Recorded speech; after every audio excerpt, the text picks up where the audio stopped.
நம்ம சிருஷ்டி ஒளியில இந்த அக்ஷய திருதிக்கு யானை மீது அமர்ந்திருக்கக்கூடிய ராஜகுபேரர் வந்திருக்காரு. இந்த குபேரனாலே பச்சை கலர் தான். எல்லாரும் இந்த மாதிரி தான் நம்ம நிறைய பார்த்துருக்குறோம்.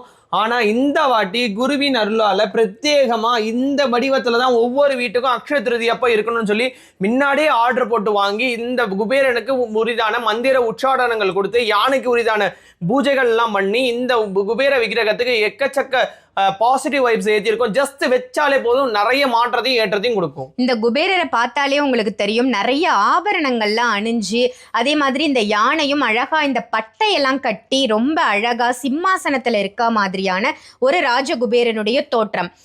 நம்ம ராஜாவா வாழணும் அப்படின்னு நினைச்சீங்கன்னா இந்த அக்ஷய திருதிக்கு இந்த ராஜகுபேரர் உங்க இல்லம் தேடி வரணும். இந்த குபேரர் தான் யாருக்கு எவ்வளவு கொடுக்கணும் அப்படின்னு லக்ஷ்மிக்கே பாத்தீங்கன்னா, ஸோ குபேரன் தான் பாத்தீங்கன்னா லக்ஷ்மி தேவிக்கு இன்ஸ்ட்ரக்ஷன் கொடுக்குறாரு யாருக்கு எவ்வளவு கொடுக்கணும் அப்படின்றது.